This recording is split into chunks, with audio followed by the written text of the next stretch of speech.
Hello, मेरा नाम है चंद्रहास। स्टडी स्मार्ट में आपका स्वागत है। अगर आप चाहते हैं कि 2024 में कहीं ना कहीं आपका सिलेक्शन हो तो आपको क्वांट को बहुत अच्छे तरीके से मैनेज करना होगा, क्योंकि प्रीलिम्स और मेंस दोनों में क्वांट पूछी जाती है और मेंस में सबसे ज़्यादा नंबर में क्वांट पूछी जाती है। और आपको पता है कि सिलेक्शन मेंस के नंबर और इंटरव्यू के आधार पर होता है। जहाँ इंटरव्यू होता है वहाँ की बात हो रही है। तो आपको कैसे फॉलो करना है, क्या स्ट्रेटजी बनानी है अपनी, चाहे आप फ्रेशर हैं चाहे आप फिर से रिपीट कर रहे हैं तैयारी को, आपको बहुत ध्यान से समझना होगा। और सिर्फ स्ट्रेटजीज देख लेने से काम नहीं चलेगा, उनको फॉलो करना पड़ेगा, मेहनत करनी पड़ेगी। तब आप खुद ही पाएंगे, चाहे आप एकदम जीरो ही क्यों ना हो क्वांट में, आप बहुत अच्छे तरीके से क्वांट कर पाएंगे और आपका डर खत्म हो पाएगा। तो अगर आपको ये सेशन अच्छा लगे तो वीडियो को लाइक जरूर करिएगा, अपने दोस्तों के साथ भी शेयर करिएगा। चलिए स्टार्ट करते हैं। तो सबसे पहले मैं फ्रेशर्स के लिए जो स्ट्रेटजी है उसको बताऊंगा। उससे भी पहले हम समझ लेते हैं कि स्ट्रेटजी कौन कौन से एग्जाम्स के लिए काम करेगी। तो ये जितने भी एग्जाम्स आप देख रहे हैं, बैंक के एग्जाम सारे हैं, चाहे इंश्योरेंस के एग्जाम है, क्योंकि सबका सिलेबस सेम रहता है और सबका जो पैटर्न है एग्जाम वो भी सेम है, तो सबके लिए स्ट्रेटजी काम करेगी। तो आप चाहे जिस भी एग्जाम की तैयारी करें, सबके लिए अलग स्ट्रेटजी बनाने की जरूरत नहीं है। फिर यहां पे अगर मैं ये मान लूं कि आप एक फ्रेशर हैं, तो फ्रेशर को सबसे पहले ये पता होना चाहिए कि आखिर जिस एग्जाम की या जिस सब्जेक्ट की वो प्रिपरेशन कर रहे हैं उसका सिलेबस आखिर है क्या। सिलेबस की जानकारी ना होना बहुत चिंताजनक बात रहती है और इसी से आप गलत दिशा में प्रिपेयर करते हैं। तो सिंप्लीफिकेशन अप्रोक्सीमेशन आपके सिलेबस का पार्ट है।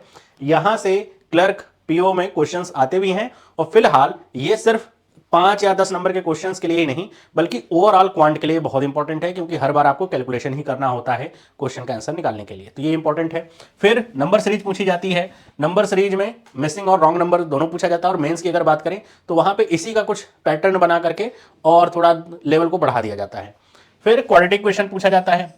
यहां पे मैंने लिख दिया है क्वाड्रेटिक क्वेश्चन, लेकिन क्वाड्रेटिक क्वेश्चन का मतलब होगा कि इसमें किसी भी तरह का क्वेश्चन पूछ, ज्यादातर तो क्वाड्रेटिक क्वेश्चन पूछा जाता है प्रीलिम्स वगैरह में। मेंस में हम देखते हैं तो कोई भी इक्वेशन बना दिया जाता है, चाहे वो सिंगल वेरिएबल का इक्वेशन बना दे, इसी में बस कंपेयर करना रहता है आपको बेसिकली।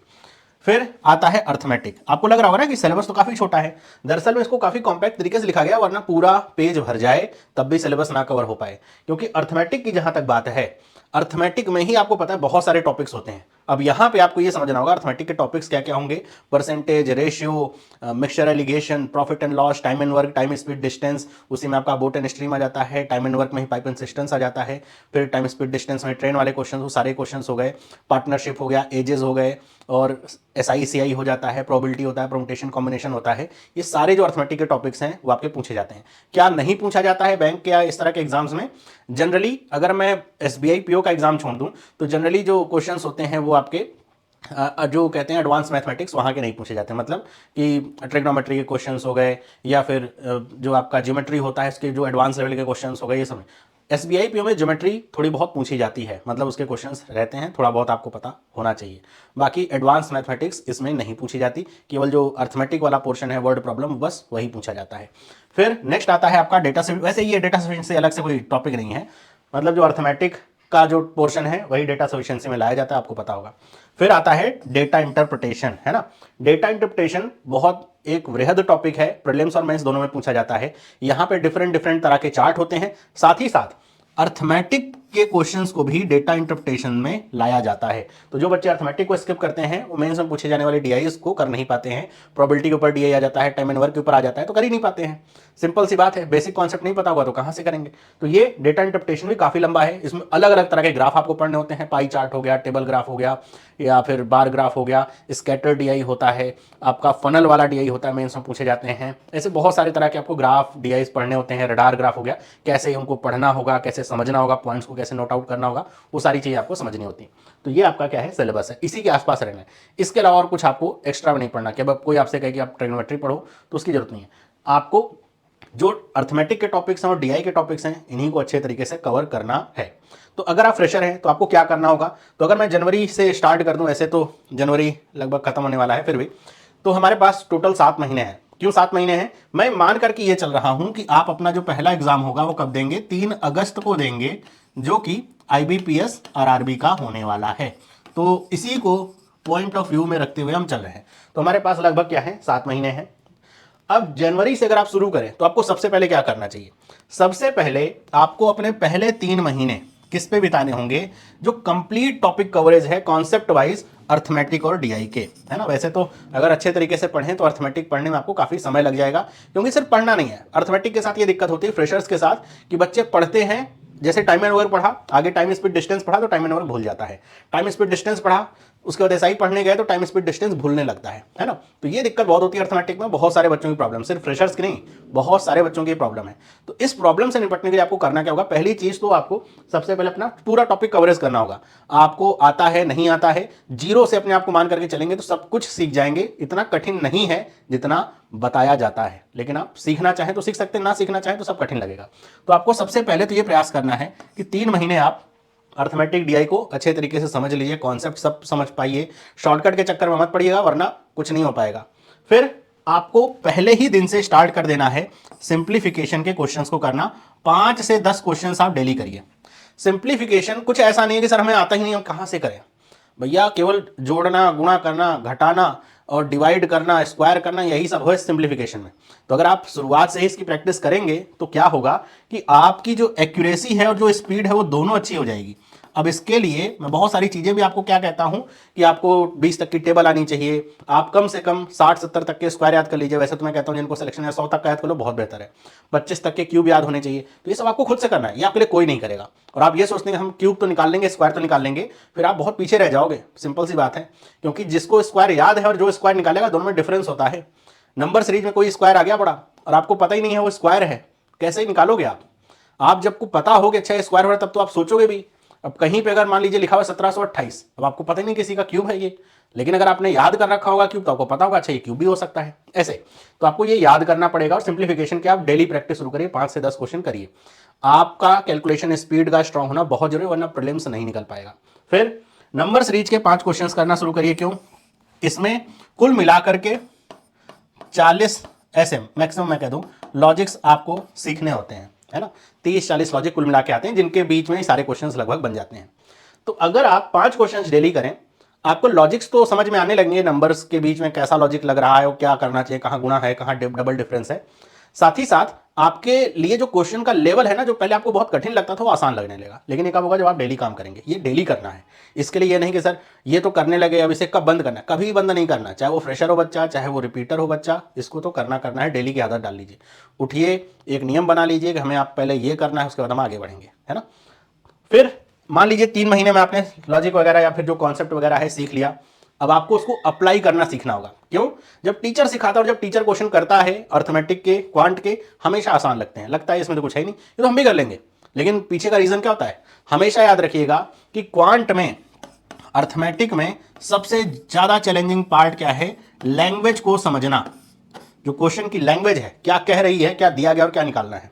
ज्यादातर होता यह है कि जब टीचर आपको कोई क्वेश्चन करा रहा होता है तो आपका टीचर ही क्वेश्चन को पढ़ता है और समझा देता है, उसके बाद क्वेश्चन आसानी से लग जाता है। लेकिन जब आप घर पे खुद से प्रैक्टिस करते हैं तो यही काम आपको खुद से करना होता है, तो आप समझ ही नहीं पाते क्वेश्चन में क्या दिया गया और कैसे यूज करना है, तो क्वेश्चन हो नहीं पाता। तो आपको लैंग्वेज पे कमांड होनी चाहिए। और वो कमांड कब होगी? जब आप अप्रैल महीने से प्रीलिम्स के लेवल के जो क्वेश्चंस हैं, प्रीवियस ईयर पेपर्स में पूछे गए क्वेश्चंस हैं, उन्हें लगाना शुरू करेंगे खुद से। तो आप खुद पाएंगे कि आपको जो क्वेश्चन दिए गए हैं और जो आपने पढ़ रखा है वो कैसे काम आ रहा है। मतलब जो आपने कॉन्सेप्ट सीखा है उसको कितने तरीके से तोड़ मरोड़ करके भी पूछा जा सकता है। और आपको अगर उसमें दिक्कत नहीं हो रही, लैंग्वेज में आप फंस नहीं रहे, तो आप डायरेक्ट कॉन्सेप्ट का यूज करके क्वेश्चन को सॉल्व कर सकते हैं।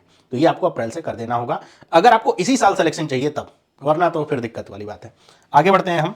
नेक्स्ट हम बात करते हैं कि अगर आप, जैसा मैंने पिछले क्लास में भी कहा था जब मैंने आपको रीजनिंग वाली ऐसे वीडियो दी थी कि रीजनिंग की तैयारी कैसे करनी है, कि अगर आप अपने माइंडसेट में सिर्फ ये लेकर के चल रहे हैं कि पहले तो मैं प्रीलिम्स दूंगा, बाकी मैं कुछ सोचूंगा नहीं, पहले प्रीलिम्स निकलेगा फिर मेंस की तैयारी करूंगा, फिर मैं सिलेक्शन ले पाऊंगा, तो ये याद रखिए प्रीलिम्स और मेंस के बीच में 1 महीने का लगभग गैप होता है, 1 महीने 10 दिन, कभी 1 महीने और कभी कभी तो बहुत कम।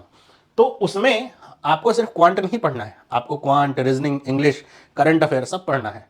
तो उसमें आप ये सोचिए कि हम तब तैयारी करके सेलेक्ट हो पाएंगे ना, कभी नहीं हो पाएंगे। तो हमें तैयारी पहले से करनी होगी।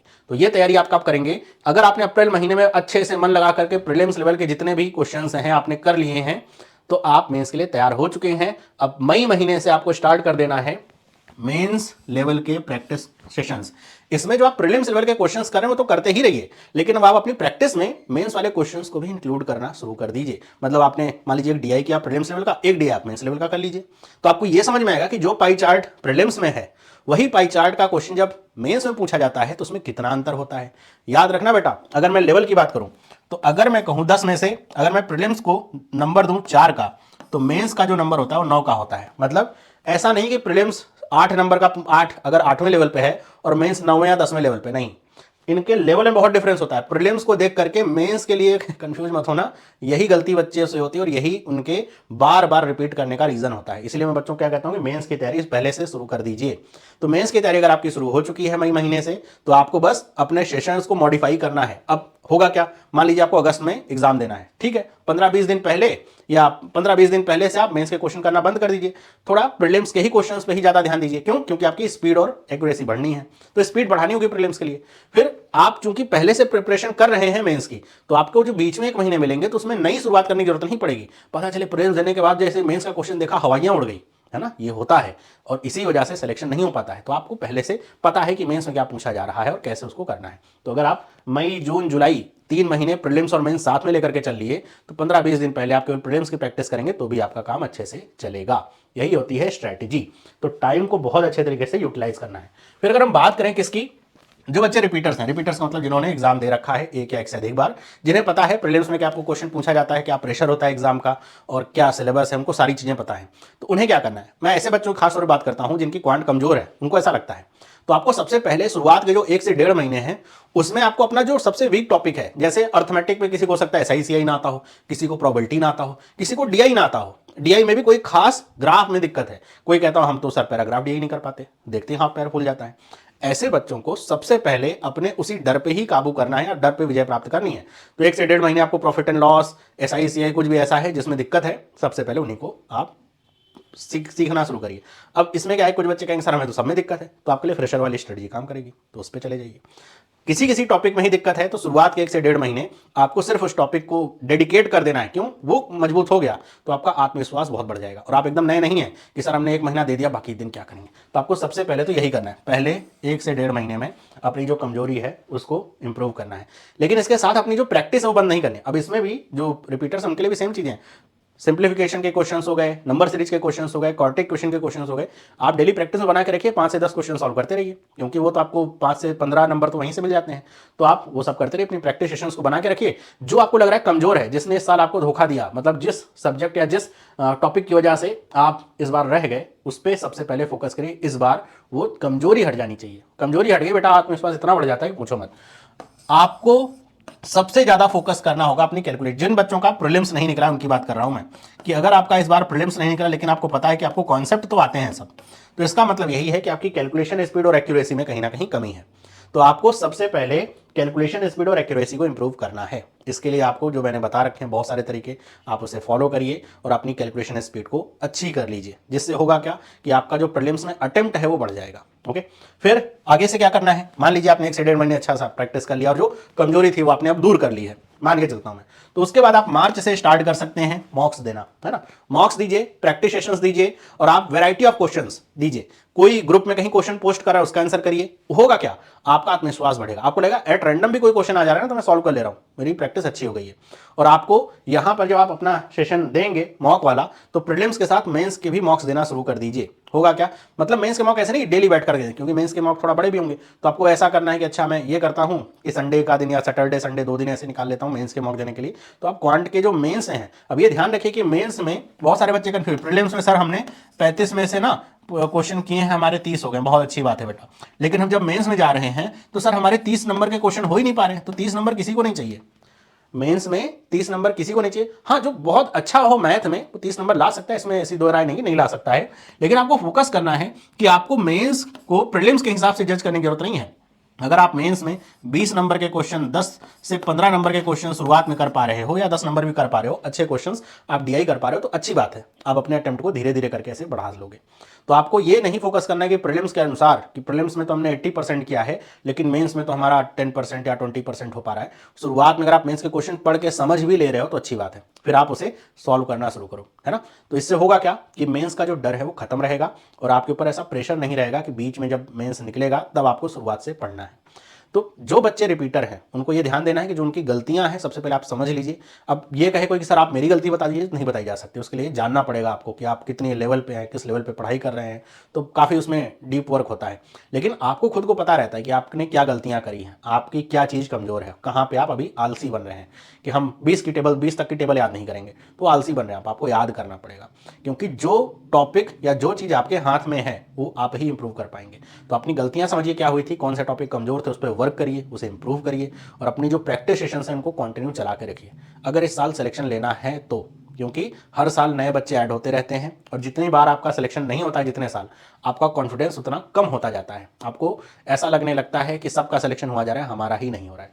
तो उसके लिए आपको एक्स्ट्रा एफर्ट डालना पड़ेगा। ये नहीं देखना पड़ेगा आपका पड़ोसी, आपका दोस्त कितना पढ़ रहा है, कितना मेहनत कर रहा है।